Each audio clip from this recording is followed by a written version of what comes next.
हमारी गरिमा है कि पूरे भारत का नेतृत्व आज आरोग्य के क्षेत्र में, स्वास्थ्य के क्षेत्र में डॉक्टर हर्षवर्धन जी कर रहे हैं। उन्हें भी बुके देकर आप स्वागत करें।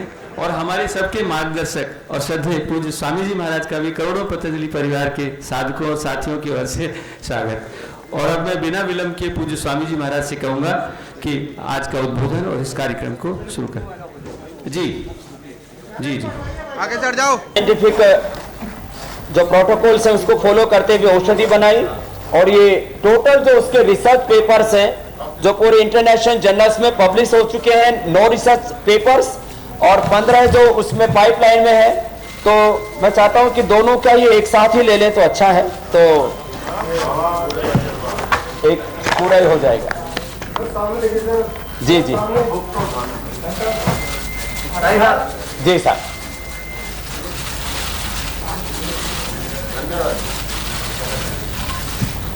प्रणाम।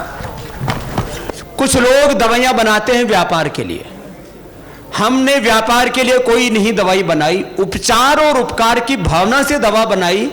यदि मैं पिछले 30 वर्षों का डाटा कहूं आपसे, तो यदि बाजार से उनके मूल्य का जो डिफरेंस है उसको आप इवेल्युएट करें, कैलकुलेट करें, तो 10,000 करोड़ रुपए से ज्यादा के कम मूल्य की औषधियां बाजार में यदि मोती पिष्टी 300 रुपए की मिलती थी तो हमने 30 रुपए की दी। वहां शंख प्रदक मुक्ता शुक्ति अभिपत्ति कर चूर्ण और तमाम तरह के रस रसायन भस्म पिष्टी अवलेह पाक, वो उनसे 5 से 10 गुना हमसे महंगे बेच रहे थे। हमने ये विशुद्ध रूप से इस देश को बाजार मान के नहीं, अपना एक परिवार मान करके, व्यापार मानकर, उपचार और उपकार की भावना से ये कार्य किया है।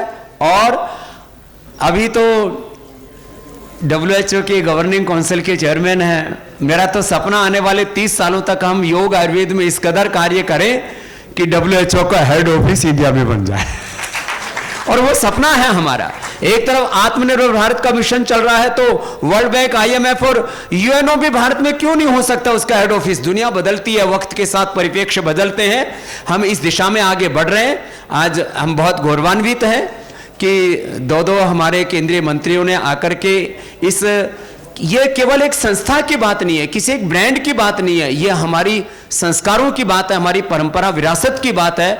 उस योग आयुर्वेद की विरासत को अपना आशीर्वाद देके, उसको अपना समर्थन दे करके हमें अनुग्रहित किया है। मैं एक बार पुनः कृतज्ञ हृदय से, क्योंकि अभी गडकरी साहब को भी जाना है और हर्षवर्धन जी को भी, उसके साथ साथ आचार्य श्री, ये जो पूरी PPT है, जो पूरा रिसर्च के पूरे प्रोटोकॉल्स हैं, उसको डॉक्टर अनुराग जी उसके बारे में कहेंगे, क्योंकि डॉक्टर हर्षवर्धन जी को गडकरी साहब को जाना है। तो मैं एक मिनट,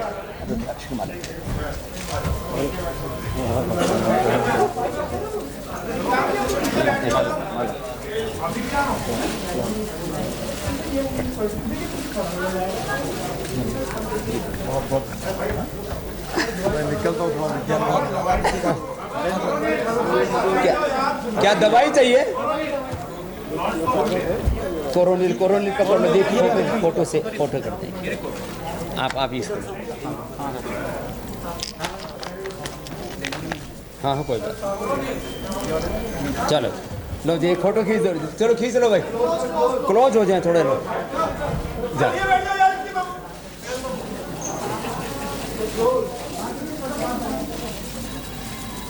जा, हो गया भाई, बहुत अच्छा। मैं प्रथम आदरणीय श्री गडकरी जी से कहूंगा कि वो अपने आशीषों से अनुग्रहित करें। आदरणीय बाबा जी, कैबिनेट में मेरे सहयोगी आदरणीय डॉक्टर हर्षवर्धन जी, आचार्य बालकृष्णन जी, अनुराग जी और उपस्थित सभी मीडिया के भाई और बहनों, मुझे बहुत इस बात की खुशी है कि हमारे योग विज्ञान और आयुर्वेद में रिसर्च करने के लिए आचार्य बालकृष्णन जी ने और बाबा जी ने एक बहुत बड़ी अनुसंधान संस्थान का स्थापना की है। ये बात जरूर है कि हम लोग यही कहते हैं कि नॉलेज हमारे भविष्य की सबसे बड़ी ताकत है। मैं अक्सर दो बातों को दोहराते रहता हूं। एक innovation, entrepreneurship, science, technology, research, skilled and successful practices, we name it as a knowledge and conversion of knowledge into wealth, ये हमारे देश का भविष्य है। और इसलिए हमारी जो पूर्व परंपरा से जो हमारा आयुर्वेद है, योग विज्ञान है, ये पूरे विश्व को दिशा दे सकता है। शायद हिंदुस्तान में रहकर इस बात का महत्व नहीं समझ में आता है, पर आप कभी जर्मनी में जाएंगे तो जर्मन व्यक्ति से जब बात करेंगे और वहाँ के आयुर्वेद के बारे में हमसे भी आगे उनके रिसर्च को देखेंगे, तब हमें पता चल जाता है कि विश्व में इसके बारे में कितना अनुसंधान हो रहा है। और इसलिए स्वाभाविक रूप से अनुसंधान करना और वैज्ञानिक तरीके से उसको प्रूवन करने के बाद उसका सर्टिफिकेशन करना, ये भी बहुत आवश्यक होता है। समय के अनुसार ये रिसर्च चलते रहता है और इसीलिए बाबा जी के प्रति हम सबको आदर है, सम्मान है और प्रेम है कि एक समय हमारे रोजमर्रा के जीवन में जो चीज़ों का हम उपयोग कर रहे थे, जिसकी रॉयल्टी विदेशों में जा रही थी, उसके अच्छे विकल्प के रूप में उन प्रोडक्ट को तैयार करके उन्होंने हमारे स्वदेशी के विचारों पर आधारित आधुनिक उत्पादनों को देश विदेश की जनता में लोकप्रिय किया। और उस अनुभूति से लोगों का विश्वास भी आयुर्वेद के ऊपर बढ़ा, योग विज्ञान पर बढ़ा। एक प्रकार से पूरे विश्व में हमारी भारतीय संस्कृति, इतिहास, विरासत, आयुर्वेद, योग विज्ञान, इसके यशस्वी एम्बेसडर के रूप में हम आदरणीय बाबा जी को देखते हैं। और आज पूरे विश्व में एक चेतना भी इसके कारण प्रकट हुई है। अलग अलग प्रकार का हमारा योगासन हो, योग विज्ञान हो, प्राणायाम हो, कपालभाति हो, आज पूरे विश्व में लोग इसका अनुकरण कर रहे हैं। और एक बात सच है कि चमत्कार के बिना कोई नमस्कार नहीं करता। जब इन सब बातों की अनुभूति लोगों को आई, तब उन्होंने उन बातों को स्वीकार किया है। और इसलिए हमारी ये जो पूर्व परंपरागत हमारा विज्ञान है, आयुर्विज्ञान, इसमें रिसर्च करने के लिए मैं विशेष रूप से और धन्यवाद दूंगा आचार्य बालकृष्ण जी को। आयुर्वेद में 300 से अधिक वैज्ञानिक, और बालकृष्णन जी से मैंने जब नज़दीक से उनको देखा कि किसी भी चीज़ का सखोल अध्ययन करना, और मैं तो मैनेजमेंट का विद्यार्थी भी हूँ, प्रबोधन, प्रशिक्षण एंड रिसर्च एंड डेवलपमेंट, ये त्रिसूत्री पर हमारी समाज रचना है। तो प्रबोधन का कार्य बाबा जी करते हैं, प्रशिक्षण का भी करते हैं, और बालकृष्णन जी जो है वो रिसर्च एंड डेवलपमेंट, इसके लिए उन्होंने विशेष रूप से समर्पित किया है। और ये सब वैज्ञानिक है, इनका उपयोग करके लगातार इंटरनेशनल स्टैंडर्ड की वैज्ञानिक लेबोरेटरी की स्थापना करके, और उसके साथ हर चीज जिसके बारे में हम दावा कर रहे हैं कि इसका ये परिणाम है, उसका वैज्ञानिक रिपोर्ट, और वो भी उन्होंने वर्ल्ड के जर्नल्स में ये सब रिसर्च पब्लिकेशंस पहुंचाए हुए हैं। और मुझे लगता है कि जब प्रमाणीकरण होगा वैज्ञानिक लेबोरेटरी के द्वारा, तब उसके ऊपर कोई चर्चा भी नहीं कर सकता, कोई विवाद भी नहीं हो सकता। और इसलिए सबसे महत्वपूर्ण बात यह है, जिसके लिए मैं बाबा जी को और बालकृष्ण जी को धन्यवाद दूंगा, कि अभी तक आयुर्वेद में हम ये दवाई लो, हम ले लेते थे क्योंकि विश्वास था, फायदा भी होता था। पर अब इसका वैज्ञानिक मूल्यांकन, एनालिसिस करके उसके रिसर्च पेपर के साथ उसका प्रेजेंटेशन, ये दुनिया के सामने करने का काम भी उन्होंने किया है। और इसलिए किसी चीज के बारे में हम कहेंगे कि ये इस विषय पर इसका सबसे अच्छा परिणाम होगा, तो रिसर्च पेपर के द्वारा, हमारे वैज्ञानिक लेबोरेटरी के द्वारा, उसके प्रयोगों के द्वारा ये प्रमाणित करने के कारण इसकी विश्वसनीयता काफ़ी बड़े प्रमाण में बढ़ती भी है। हमारे देश में एलोपैथी भी है, आयुर्वेदिक है, नेचुरोपैथी है, होम्योपैथी है, यूनानी है, और सब इसमें लगातार रिसर्च करना, ये समय की आवश्यकता होती है।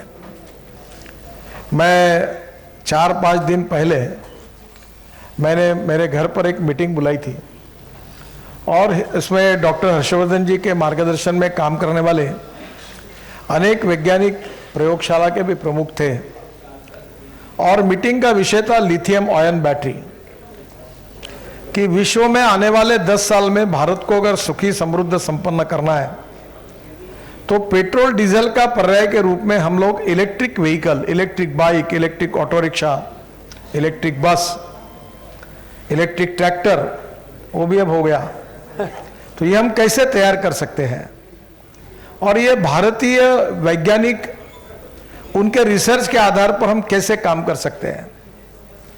तब मुझे पहली बार पता चला कि लिथियम आयन बैटरी का 81% पार्ट हिंदुस्तान में तैयार होता है और मैं उन सब वैज्ञानिकों के सामने मैंने एजेंडा रखा कि 2 साल के अंदर पेट्रोल की कार, डीजल की कार, पेट्रोल की बाइक और स्कूटर और उसके साथ इलेक्ट्रिक की बाइक और स्कूटर, इलेक्ट्रिक की कार, इलेक्ट्रिक की बस, 2 साल के अंदर दोनों की कीमतें और उनको सपोर्ट करने के लिए, फैसिलिटेट करने के लिए उनके पीछे खड़े रहने की आवश्यकता है।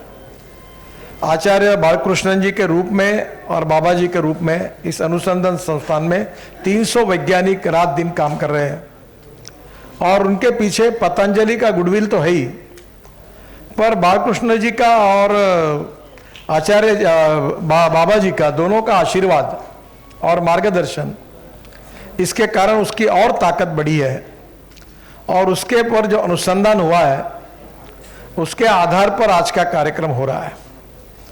मैं इस अनुसंधान के लिए देश की जनता को इसका फायदा तो होगा ही, पर ये वैज्ञानिक रूप से ये कार्य करने के लिए ये बाबा जी को और आचार्य बालकृष्णन जी को बहुत बहुत धन्यवाद देता हूँ, उनका अभिनंदन करता हूँ और मुझे खुशी है कि अब सब बातों का वैज्ञानिक आधार लेकर फिर वो जनता के सामने आए हैं, तो निश्चित रूप से लोगों का भी विश्वास इसके ऊपर और अच्छी तरीके से बढ़ेगा और हमारे स्वास्थ्य के बारे में एक ये जो नई दिशा पतंजलि ने विशेष रूप से दी है, इसलिए मैं उनके प्रति आभार भी व्यक्त करता हूँ, धन्यवाद भी देता हूँ और इसी प्रकार का अनुसंधान कार्य जो इंटरनेशनल स्टैंडर्ड्स और रिसर्च के बराबरी का हो और ऑलरेडी है और इसमें आगे ऐसी बढ़ोतरी होती रहे ताकि हमारी अनुसंधान संस्थान केवल देश को नहीं तो विदेश में बैठे हुए अनेक लोगों को भी इसके बारे में दिशा दर्शन दे सकता है। ऐसा कार्य आगे भी भविष्य में होगा, ऐसा विश्वास व्यक्त करते हुए बाबा जी को अभिवादन करते हुए और बालकृष्णन जी का भी अभिनंदन, धन्यवाद और जो 300 वैज्ञानिक है अनुराग जी जिसमें काम कर रहे हैं उनके सब साथियों को भी मेरी बहुत बहुत शुभकामनाएं। धन्यवाद, नमस्कार।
Download Tarang online radio app from Google Play Store.